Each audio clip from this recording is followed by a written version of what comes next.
Salut les amis, j'espère que vous allez bien. Moi je vais très bien. Comme vous pouvez le constater, c'est un magnifique dimanche. Belle séance de sport ce matin, déjeuner sympathique. Je fais cette petite vidéo parce que, comme vous le savez, c'est bientôt l'été. Et il y a beaucoup d'entre nous qui sont en train de penser à se mettre au boulot pour, entre guillemets, optimiser leur apparence physique, pour être prêt à aller sur la plage au moment où il faudra le faire. Donc en fonction des personnes, c'est soit privilégier un développement musculaire, soit privilégier une perte de poids. Dans la majorité des cas, c'est plutôt une combinaison des deux. Ces derniers temps, il y a pas mal de personnes qui sont venues me demander conseil sur le sujet parce qu'ils savent que je suis dans cette approche moi-même. Et du coup, j'ai pas mal creusé la question. Donc j'ai cru bon de faire une vidéo qui puisse servir à un plus grand nombre d'entre vous pour partager avec vous ce qui marche pour moi et ce qui a des chances de marcher pour vous, si c'est ce que vous avez envie de faire dans les prochains mois. J'ai remarqué que le sujet le plus récurrent c'était la perte de poids, donc j'ai commencé par ça. Et j'ai préparé une petite présentation qui traite à peu près tout ce que vous avez besoin de savoir pour perdre du poids de façon saine, de façon optimale et de façon durable. Aussi pour pouvoir prendre des habitudes qui vont vous servir sur le long terme, que ce soit en termes d'activité physique ou d'alimentation. Donc je vous laisse découvrir la vidéo. J'espère que vous allez kiffer. Et si vous trouvez ça utile, laissez-moi un petit commentaire. Je me ferai un plaisir de les lire.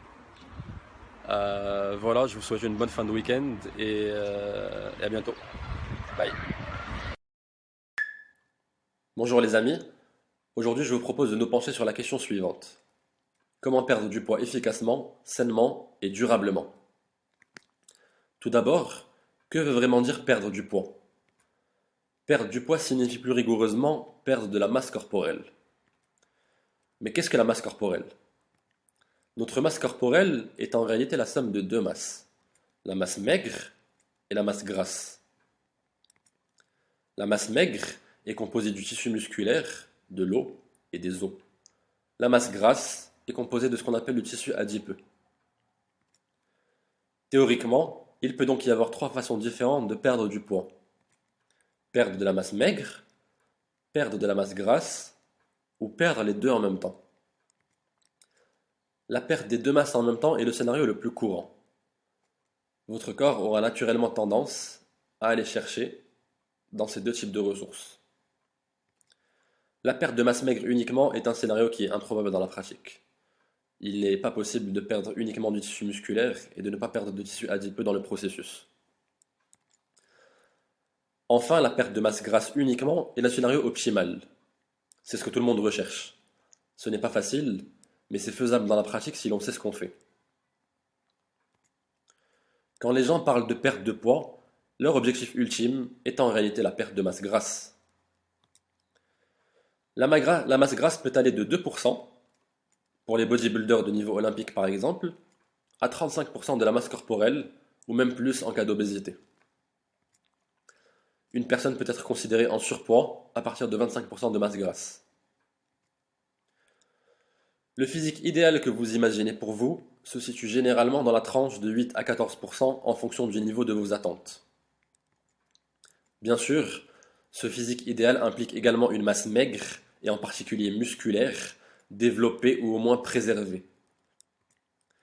C'est pour cela qu'aujourd'hui nous allons chercher à optimiser notre perte de masse corporelle en perdant quasi uniquement de la masse grasse.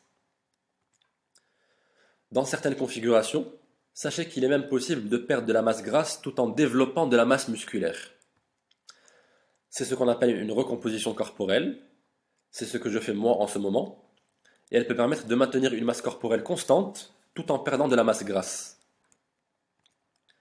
C'est un exercice complexe et une leçon que je vais laisser pour un autre jour. Voici notre scénario pour aujourd'hui. Une perte de masse grasse avec préservation de la masse musculaire, et donc, au global, une perte de masse corporelle. Il existe plusieurs méthodes pour déterminer votre pourcentage de masse grasse et ainsi pouvoir le monitorer. Pour l'instant, ce n'est pas essentiel, donc je ne vais pas rentrer dans le détail sur les méthodes de calcul. Tout d'abord, ce qu'il est important de comprendre, c'est comment est-ce qu'on perd de la masse corporelle dans la pratique. Il existe beaucoup d'informations à ce sujet, des fois contradictoires, beaucoup de régimes différents, et de ce fait une confusion générale. Les gens ne savent pas vraiment quoi faire, et en conséquence, ils ont rarement les résultats recherchés. En réalité, la perte de poids est gouvernée par des principes et des règles qui sont très simples. Si vous comprenez ces principes et ces règles et que vous vous y tenez, vous atteindrez nécessairement votre objectif de perte de masse corporelle. Avant de rentrer dans le détail, il est nécessaire pour moi d'introduire la notion de macro, si vous le permettez. Que sont les macros? Votre alimentation, qu'elle soit solide ou liquide, est composée d'eau, de macronutriments et de micronutriments. Les micronutriments sont les minéraux et oligoéléments, les vitamines, les acides gras et les acides aminés. Ces micronutriments ne constituent que 2% de votre alimentation et n'ont aucune valeur énergétique, mais ils sont pourtant essentiels à la vie parce qu'ils ont leur propre fonction. Les macronutriments ou macros sont les glucides, les protéines et les lipides. Ils fournissent l'énergie nécessaire au fonctionnement de l'organisme. Les macros vont jouer un rôle majeur dans votre perte de masse.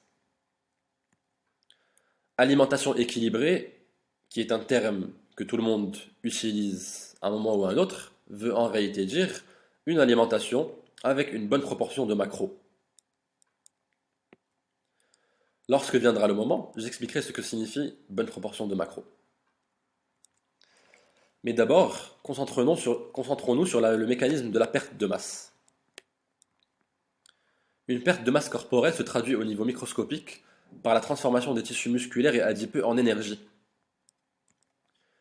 Cette rupture de tissu ne peut survenir que si votre corps est en déficit énergétique. Il va alors puiser son énergie dans ses ressources. Et le terme déficit énergétique est très important à retenir. Ainsi, la pierre angulaire de votre perte de poids, qui sera responsable de 80% de vos résultats, est la suivante. Pour perdre de la masse corporelle, il faut obligatoirement mettre votre corps en situation de déficit calorique. Que cela veut-il dire? En fonction de votre métabolisme et de votre niveau d'activité, vous avez tous un besoin calorique journalier moyen, le BCJM.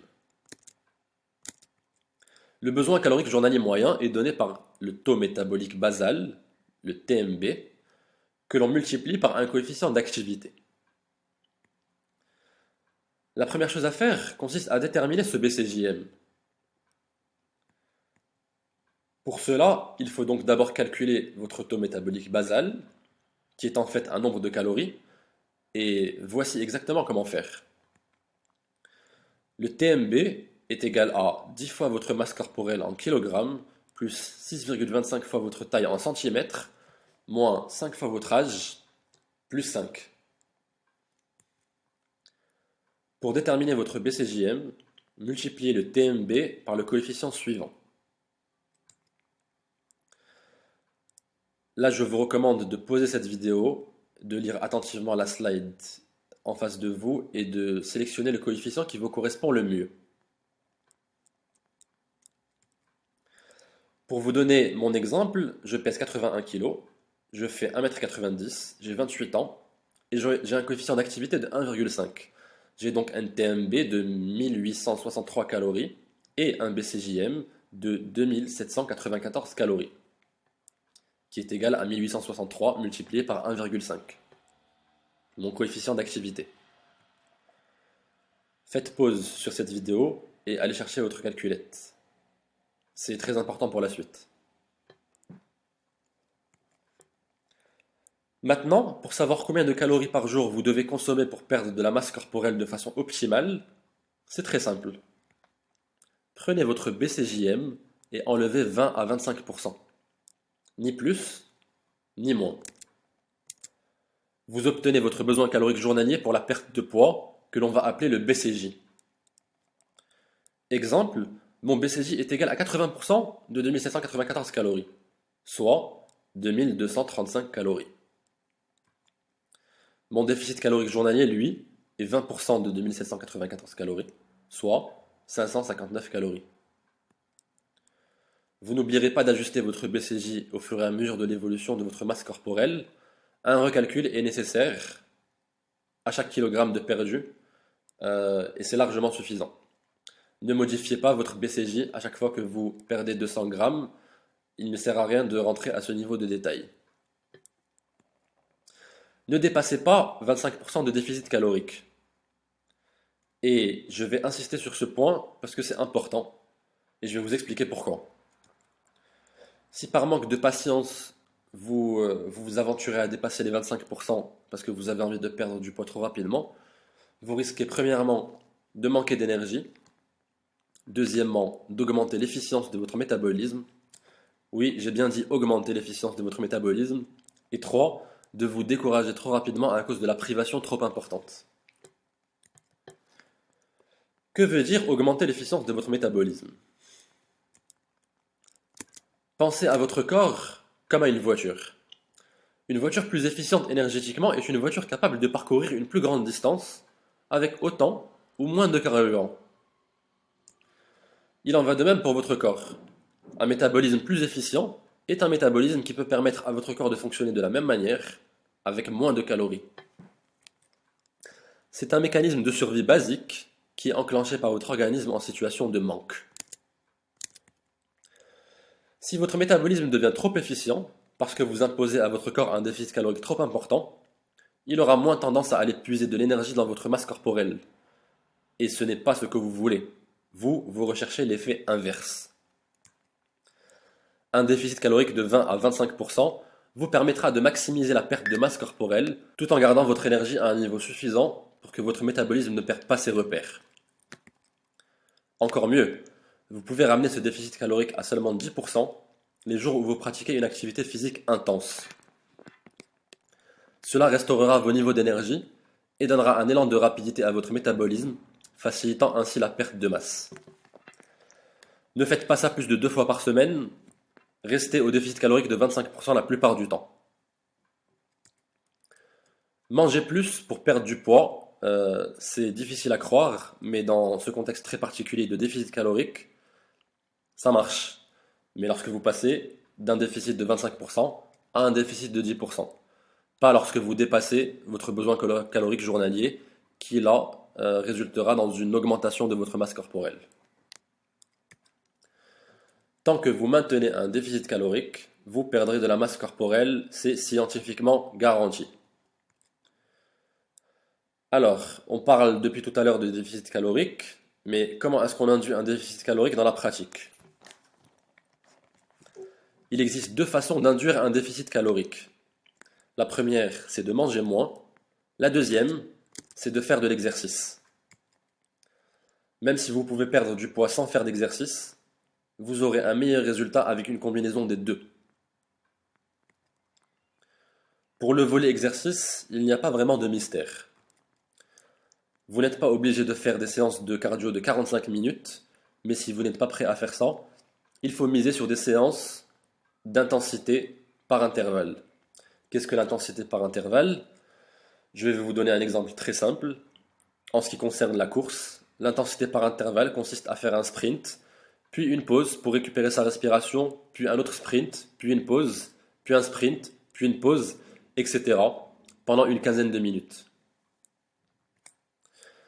Le type d'exercice que vous faites pour créer un déficit calorique importe peu en fait, tant que vous finissez votre séance en transpirant abondamment.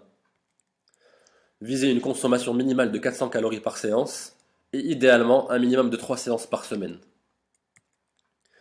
Si vous êtes comme moi et que vous aimez courir, l'application Runtastic est votre meilleur ami pour déterminer votre dépense calorique. Sinon, la transpiration reste votre meilleur indicateur.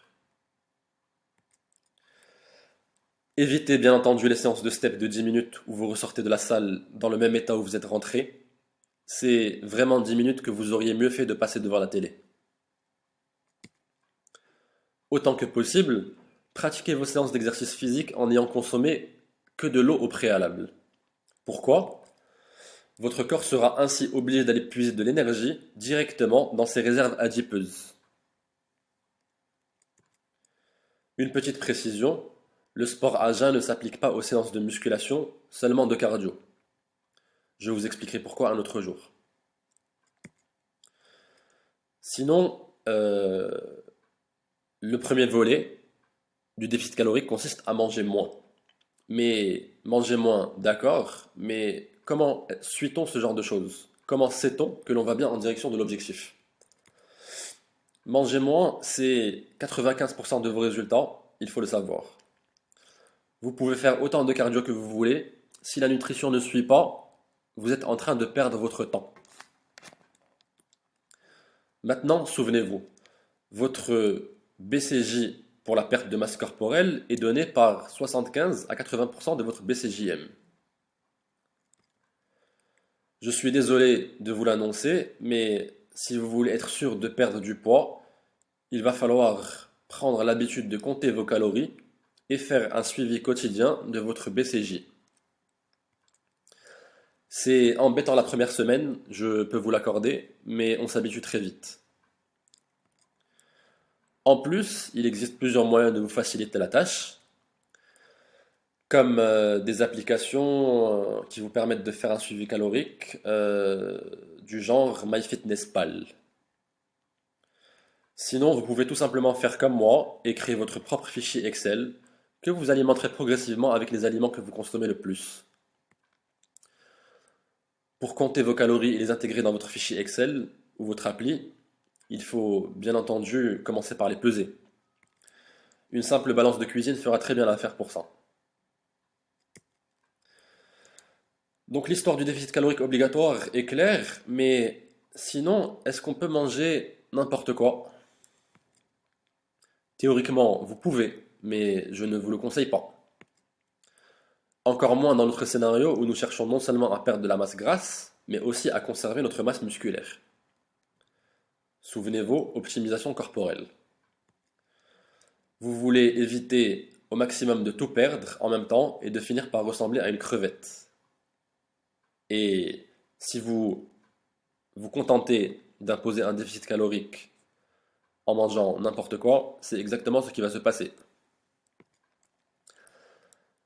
C'est ce que j'appelle l'optimisation de la composition corporelle, qui est le premier pas vers la recomposition corporelle. La recomposition corporelle, c'est ce dont je parlais tout à l'heure, à savoir la perte de masse grasse et le développement de la masse musculaire, que j'aborderai une autre fois. Donc comment fait-on pour perdre de la masse grasse et de la masse grasse uniquement? Les fameuses macros, on va enfin les utiliser. Alors donc il faut non seulement compter ses calories, mais également compter ses macros. En fait, dans la pratique, il faut tout simplement compter ses macros, parce qu'en faisant ça, vous comptez également vos calories. Je m'explique. Retenez tout simplement les chiffres suivants. 1 gramme de glucides est équivalent à 4 calories. 1 gramme de protéines est équivalent à 4 calories. 1 gramme de lipides est équivalent à 9 calories. Bête et méchant. Si vous comptez vos macros, vous compterez également vos calories. En tapant composition nutritive de l'aliment X sur Google, vous trouverez les macros de quasiment n'importe quel aliment et vous pourrez les reporter directement sur votre fichier. Donc, pour résumer, pesez ce que vous mangez, reportez vos macros sur votre fichier Excel et respectez-les tous les jours. Vous aurez fait 80% du travail vers votre objectif de perte de masse. Ok, mais combien de macros doit-on manger chaque jour pour optimiser notre composition corporelle? Voici les ratios que j'utilise moi-même pour optimiser ma composition corporelle. Ces ratios me permettent de perdre de la masse grasse et de minimiser la perte de masse musculaire. Ils me permettent même, pendant certaines fenêtres de temps, de développer de la masse musculaire et donc faire de la recomposition corporelle. En fonction de votre sexe et votre corpulence, ces macros vous permettront également de faire de la recomposition corporelle si vous faites de l'exercice qui stimule la croissance de vos muscles. Mais ce n'est pas l'objectif de cette présentation. Donc, voici mes macros. 35% de mes calories journalières proviennent des protéines. 25% de mes calories journalières proviennent des lipides. Et vous l'aurez compris, 40% de mes calories journalières proviennent des glucides. Un exemple, mon BCJ actuel est de 2235 calories par jour, ce qui signifie que 782 calories proviennent des protéines, 559 calories proviennent des lipides et 894 calories proviennent des glucides.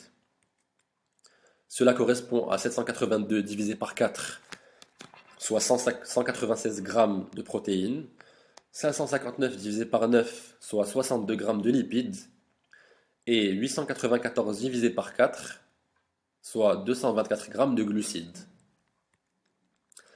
Ce n'est pas grave si vous n'avez pas le nombre exact tous les jours, mais vous devez vous en approcher extrêmement. Il faut que vous essayiez au total de limiter les écarts journaliers à 50 ou 60 calories de votre BCJ. En résumé, vous n'avez pas beaucoup de marge d'erreur. Sachez que si vous ne comptez pas vos macros, c'est comme si vous essayez de faire un excellent gâteau au chocolat sans absolument aucune recette. Vous vous doutez bien que vous n'avez tout simplement aucun contrôle sur le résultat. Mais tant que vos macros et par conséquent votre déficit calorique sont respectés, vous pouvez manger tout type d'aliments et être sûr de perdre du poids et d'optimiser votre composition corporelle. Cependant, j'ai un petit conseil à vous donner, c'est de ne pas confondre tout type d'aliments avec tout et n'importe quoi. Certains aliments ont des qualités nutritives bien supérieures à d'autres et vous permettront de manger davantage en volume pour respecter exactement les mêmes macros. Vous souffrirez moins du manque de nourriture ainsi. Si vous mangez tout et n'importe quoi, et par tout et n'importe quoi je veux dire fast food, pizza, des pâtes toute la journée avec beaucoup de crème fraîche, etc., vous vous apercevrez rapidement qu'il sera impossible pour vous de respecter vos macros. Croyez-moi, un McDo même au petit déjeuner, et la journée est difficilement rattrapable. Mangez une alimentation composée, dans la mesure du possible, à 80-90%, ou uniquement, si vous en avez le courage, de produits naturels. Quand je dis naturel, je veux dire n'ayant pas subi de transformation de nature industrielle. Je vais vous donner mes aliments préférés. Pour les protéines, il s'agit de la viande blanche, la viande rouge, le poisson et les œufs. Pour les glucides, favorisez les carbohydrates complexes tels que la patate douce, le riz, les pâtes complètes, le pain complet, le quinoa, ainsi que tous les fruits et légumes. Évitez les sucres rapides au maximum, car lorsqu'ils ne sont pas consommés rapidement, ils sont stockés par votre organisme. Cela va des sodas au jus de fruits industriels en passant par le chocolat et les confiseries de façon générale. Mais ce n'est pas exhaustif. Enfin, les lipides de meilleure qualité proviennent de l'huile d'olive, des huiles de poisson, de l'avocat, des noix ou encore des arachides. Voilà, mes amis, vous savez l'essentiel de ce qu'il y a à savoir pour réussir votre perte de masse grasse avant l'arrivée de l'été. Lorsque vous aurez atteint l'apparence physique que vous souhaitez, il vous suffira de supprimer votre déficit calorique et donc revenir à votre BCJM pour maintenir votre masse corporelle. Si vous suivez ces conseils, vous aurez non seulement perdu de la masse grasse, mais vous aurez également développé les bases d'un mode de vie sain pour le long terme, d'un point de vue activité physique et alimentation.